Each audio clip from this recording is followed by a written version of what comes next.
अखिलेश के एक बयान से बचा ऐसा बवाल कि चाचा शिवपाल को खुद संभालनी पड़ी कमान। चौधरी चरण सिंह का नाम लेकर दिया बड़ा संदेश, क्या बच जाएगी सियासी साथ। वेस्ट यूपी में जाट वोट बैंक को लेकर बड़ी बेचैनी, 27 से पहले जयंत के समर्थकों के तेवर सख्त। चाचा ने खोला पुराना इतिहास, गिना दिए बड़े बड़े फैसले, क्या बदल जाएगा पूरा माहौल। राजनीति में कई बार विरोधी जितना नुकसान नहीं पहुंचाते, उससे ज्यादा मुश्किल अपने ही एक बयान से खड़ी हो जाती है। उत्तर प्रदेश की राजनीति में इस वक्त कुछ ऐसा ही देखने को मिल रहा है।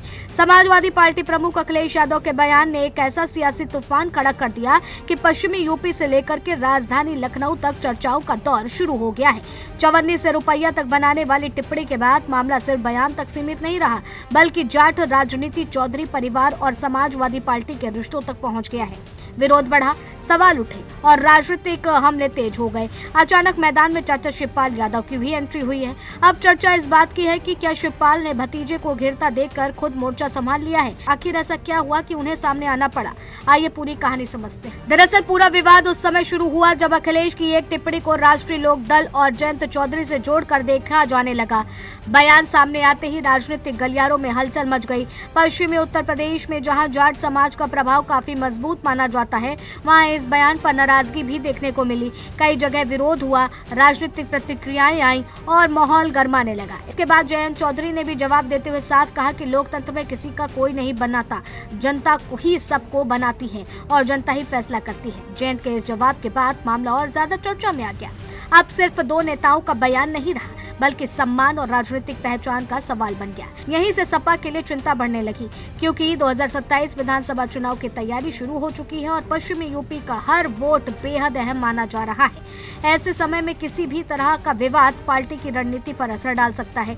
शायद यही वजह रही कि शिवपाल यादव सामने आए और उन्होंने पूरे मुद्दे को अलग दिशा देने की कोशिश की। उन्होंने सीधे चौधरी चरण सिंह का जिक्र किया और कहा, समाजवादी आंदोलन और नेताजी मुलायम सिंह यादव हमेशा चौधरी साहब का सम्मान करते रहे हैं। शिवपाल ने यह संदेश देने की कोशिश की कि समाजवादी पार्टी और चौधरी परिवार के बीच सम्मान और रिश्तों का इतिहास काफी पुराना है।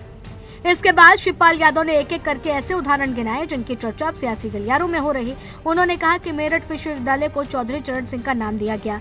उन्होंने याद दिलाया कि लखनऊ एयरपोर्ट का नाम भी चौधरी चरण सिंह के नाम पर रखने का प्रस्ताव सपा सरकार के समय रखा गया था।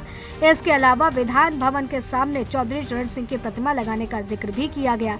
शिवपाल का पूरा संदेश यही था कि समाजवादी पार्टी ने सिर्फ भाषणों में नहीं, बल्कि फैसलों और संस्थानों के जरिए भी चौधरी साहब को सम्मान दिया है। राजनीतिक जानकार मानते हैं कि यह बयान सिर्फ इतिहास बताने के लिए नहीं था, बल्कि जाट समाज को एक संदेश देने की कोशिश भी थी।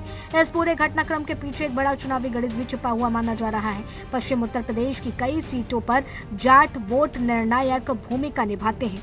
यही कारण है कि कोई भी राजनीतिक दल इस वर्ग की नाराजगी मोल नहीं लेना चाहता है। सपा भी लंबे समय से इस क्षेत्र में अपनी पकड़ मजबूत करने की कोशिश कर रही है। ऐसे में अगर विवाद लंबा चलता है तो विपक्ष इसे बड़ा मुद्दा बना सकता है। शायद इसी वजह से शिवपाल यादव ने सामने आकर के माहौल को शांत करने का प्रयास किया। अब सवाल यही है कि क्या शिवपाल यादव की एंट्री से यह विवाद शांत हो जाएगा या फिर आने वाले दिनों में यह और बड़ा रूप लेगा, क्योंकि राजनीतिक में शब्दों का असर बहुत दूर तक जाता है।